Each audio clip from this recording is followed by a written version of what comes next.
nós vamos falar de um dos povos de antiguidade que formaram um grande império. Esse império ele é chamado de Império Persa. Nós vamos estudar então os povos que surgiram lá no continente asiático. Esses povos então eles formaram um grande território, como vocês podem ver aí. Desde a região do continente que é desde o Egito até a região da Índia. Então a gente vai observar então que ele formou então um dos maiores impérios da antiguidade lá no continente asiático. E esses povos que formaram um dos maiores impérios da antiguidade, aonde é que eles estavam particularmente localizados? Vejam aí que nós vamos ver que eles surgiram inicialmente em uma região chamada de Irã. A região do Irã foi a região na qual surgiu um povo chamado de Pérsia. Os pérsias, então, que viviam na região da Pérsia, onde hoje está localizada a região do Irã, no continente asiático, nós vamos observar então que eles vão ter uma localização e uma característica bem específica. A Pérsia ela estava localizada no Irã, no continente asiático. A gente vai observar que a sua ocupação ela aconteceu mais ou menos 5.000 anos antes de Cristo. A região do Irã foi ocupada por esses povos. A gente vê que eles então foram ocupados por quem? Principalmente por um povo que surgiram lá na Europa, foram viver na Ásia. A gente vai observar então que eles eram brancos, de olhos e cabelos escuros. Nós vamos observar que naquele território que viviam os persas no Irã, viviam dois povos que eram chamados de medos e os outros eram chamados de persas. Em seguida, nós vamos ver que os medos viviam na região norte da Pérsia e os persas viviam na região sul. Eram dois povos que tinham uma cultura bem semelhante, porém eram divididos. A gente vai observar que surgiu um rei chamado de Ciro e ele então decidiu unir os dois reinos, os povos dos medos e os persas, em apenas um rei, em apenas um reino. E a partir daquele momento em que os persas e os medos se uniram, nós vamos ver que aquele reino ele vai se transformar em apenas um povo chamado de persas. A gente vai observar então que esse momento ele aconteceu no ano de 550 anos antes de Cristo. É o momento em que todos os povos se uniram e se transformaram em apenas um reino unificado. A gente vai observar que o termo Pérsia ele vem da região do Irã, que era conhecido como persas ou como Parsa. A gente então vê que os persas eram povos que viviam na região da Pérsia, onde hoje se localiza a região do Irã. A gente vai observar que com o passar do tempo, muitos povos então, os próprios iranianos, eles se denominaram durante muito tempo que a palavra os próprios iranianos denominaram durante muito tempo o Irã, que significava terra dos ários. Em 1935, o governo solicitou a utilização do nome Irã em vez de Pérsia. Então a gente vê que não faz tanto tempo que a região do Irã ela era chamada de Pérsia. Mas menos de 100 anos atrás continuava sendo utilizado dessa forma. A gente vai observar então que a partir desse momento que os persas eles começaram então a expandir o seu território. Nós tivemos vários reis que participaram da Pérsia e expandiram o seu território. O primeiro foi Ciro, tivemos Dario, tivemos Cambises, tivemos também Xerxes. Então eles foram os maiores reis então da região da Pérsia. E eles então começaram a expandir o seu território. Essa expansão territorial é uma das maiores características do território persa. O que significa essa expansão territorial? É o momento em que eles aumentaram o seu território. A gente vai observar então que Dario ele vai ser então um dos principais então reis do Império Persa. A gente vai observar então que ele vai chegar ao poder logo em seguida depois de Ciro, que era o seu pai. A gente vai observar que ele vai criar um exército. Ele dividiu o reino em várias províncias para governar melhor. Ele também criou moedas para todos os reinos que dependiam dos persas, tinham apenas uma moeda.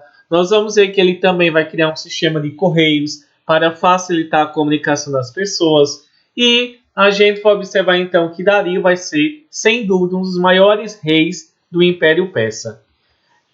Em seguida, a gente vai observar então que ele também enviava pessoas para cuidar dos seus domínios, que eram chamadas de pessoas de confiança do rei, que eram os olhos e os ouvidos desse rei. A gente vai observar então que a partir desse momento, o Império Persa cada vez mais ele foi aumentando. E assim, a sociedade também ela era dividida desigualmente. Cada pessoa tinha uma função diferente. A gente vai observar então, por exemplo, aí ao lado, que naquela época a sociedade ela era o quê? Uma sociedade bastante desigual. Na parte de cima estava o rei, que mandava na sociedade. Ele era considerado uma pessoa enviada por Deus para governar a terra. Havia também os aristocratas, né, que eram donos de terra. Havia a nobreza. Havia também o sátrapa, que era um político que governava as províncias. Havia grandes comerciantes. Abaixo havia os pequenos comerciantes, artesãos e soldados. Em seguida, havia os camponeses, que eram homens livres, que viviam miseravelmente e extremamente explorados pelo rei e pela nobreza. E eles também eram obrigados a entregar quase tudo que eles produziam. E a parte mais baixa da sociedade, o grupo mais baixo da sociedade, era formado então pelos escravos, que deveriam trabalhar, eram obrigados e também não tinham nenhum direito na sociedade. A gente vai observar então, pessoal, que para governar o seu império, os persas eles dividiram o seu império em 20 partes. Essas 20 partes elas eram chamadas de satrápias. Essas satrápias era como se a gente dissesse o quê? O Brasil ele é dividido em regiões, em 5 regiões. Eles então, os persas, decidiram então dividir o seu império em 20 partes. Isso seria o quê? Seria a mesma coisa que dividir o Brasil o quê? Em 26 estados, e eles dividiram o império deles em 20 estados, que naquela época recebiam o nome chamado de satrápias. A gente então vai observar que quem governava a satrápia era uma pessoa, um homem, que era um governador, chamado de sátrapa. Então a gente vê que o império ele era tão grande que ia desde a Índia até o Egito, e ele precisava então ser governado. Por quê? O imperador ficava no Irã, ele não poderia governar todas as suas terras conquistadas sem precisar de ajuda. A gente vai observar que ele precisou da ajuda para governar todo o seu império. Senão, ele iria acabar então perdendo. A gente vai observar então que a partir desse momento, o sátrapa ele tinha grande poder sobre todo o seu território, que era uma espécie de um governador.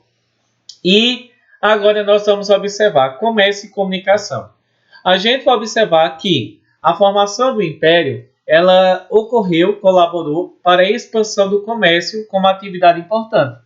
Pelo território persa, passavam rotas de caravanas comerciais que iam para a Índia, para o Mediterrâneo, e era chamada a Rota da Seda. Rota quer dizer um local que se desenvolve o comércio. A gente vai observar que quando os persas começarem a expandir o seu território, eles também vão favorecer o desenvolvimento do comércio, o desenvolvimento também do artesanato, e a partir daí eles começaram então a produzirem vários objetos para serem vendidos.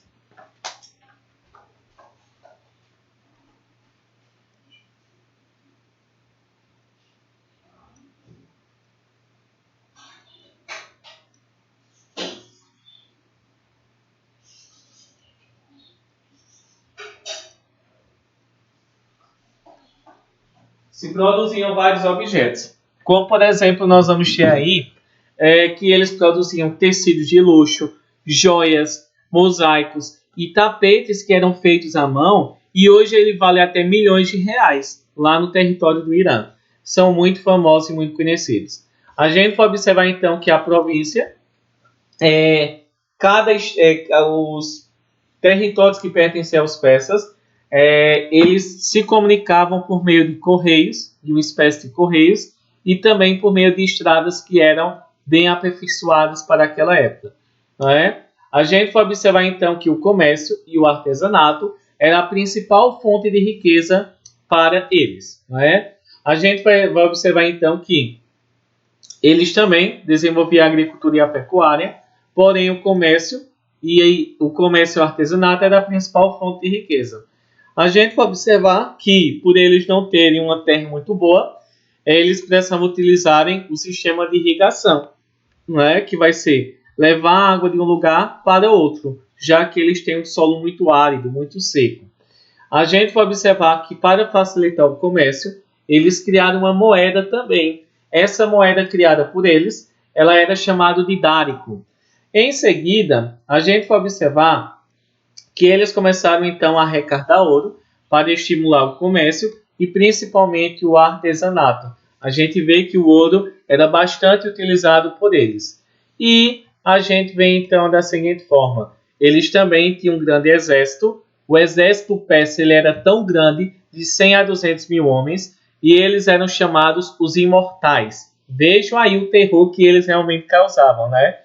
A gente vai observar que os persas eles eram educados para terem 3 características fundamentais. Não podiam mentir, atiravam com arco e flecha, e também eles tinham que aprender a montar. Então a gente vê que eles tinham características fundamentais militares.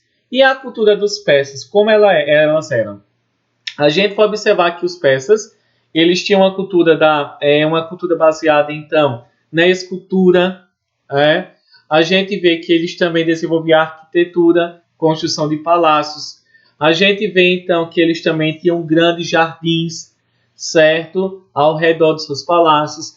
A escrita também, eles vão adaptarem aquela escrita cuneiforme que era feita em barro. A partir do período então que eles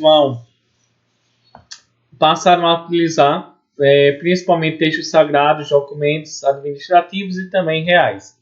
A gente vê que essa forma de escrita que era utilizada na época, ela foi substituída pelo árabe, que continua até hoje. Com o passar do tempo, a gente vai observar então que eles também tinham uma arte muito rica. A escultura decorativa, o alto relevo, significa o quê? Que eles esculpiam, né, na parede e eles deixavam o quê? Quando você passava a mão, as pessoas sentiam o desenho, sentiam um alto relevo, certo? Como a gente vai falar. A gente vê que eles também decoravam as paredes dos palácios, vidros coloridos e vistosos, e também muitas vezes também produziam um mosaico, que a gente sempre vê. São várias peças juntas, coloridas, formando uma imagem. Essa imagem aí ela pode ser vista tanto como mosaico, como também alto relevo, que é aquela sensação que a gente passa a mão e a gente vai sentir então o alto relevo, como a gente fala. Em seguida, a gente vê então que eles trabalhavam também com metal, né? Principalmente nós vamos ver o ouro, a prata, o cobre e o ferro, bastante utilizado pelos persas. Então a gente vê que eles tinham uma cultura muito rica, as taças de metais, né? A gente vê que a escultura também poderia ser vista, a arquitetura, principalmente na construção dos palácios, que ainda existem. O que sobrou deles? Nós vamos ver que ele também produziam as cerâmicas, vasos para armazenar, os esmaltados, né, que eles ornamentavam seus palácios com ladrilhos esmaltados, né, que tinham uma grande beleza. E agora a gente vai falar um pouco sobre a religião. Quando a gente fala então na religião persa, a gente vai observar então que eles tinham uma grande importância e uma grande relevância para o mundo. A gente vai observar que a religião dos persas, ela era chamada de... A gente vê que ela vai receber o nome de chamado de Zoroastrismo. Era uma religião na qual eles acreditavam que existiam 2 deuses. Um deus do bem, que era chamado então de Hormuz, que era o deus do bem, e havia o deus do mal, que era chamado de Arimã. Eles também acreditavam no dia do juízo final, no dia no qual todos seriam julgados, e o deus do bem, que era chamado de Hormuz, ele iria se sobrepor sobre o mundo. Então a gente vê que essa religião Zoroastrismo, que ela hoje tem 200 mil seguidores, a gente vê que ela teve grande importância e ela se parece bastante com a religião católica, a nossa religião. A gente vai observar então que o fogo ele estava relacionado à iluminação, à purificação e a gente vê que como eles adoravam fogo, eles também eram chamados de adoradores de fogo. A gente vê que o fogo ele tinha uma representação de algo bom para a vida deles. Aquele que comandava o fogo era um título real dado ao imperador, aos príncipes e muitas vezes uma pessoa de destaque. Então a gente vê que o fogo era uma representação, uma grande representação religiosa. Podem ver aí na imagem. E a gente vai observar então que eles deixaram então uma grande cultura para nós, não é? Nós temos aí então que nós chamamos de zoroastrismo. Os magos eram feiticeiros, como a gente costumou falar, na antiga região da Média e formavam uma corporação que procurava através do culto ao fogo sua principal forma de religião arcaica. Durante o período organizaram o masdeísmo oficial, tornando-se o clero específico e também, além de terem essa questão da feitiçaria, eles também eram astrólogos. E, por fim, a gente então vai finalizar então observando que ele também vai se dedicar ao quê? Principalmente a gente vê que eles faziam ritos funerários que eram bem característicos da sua cultura.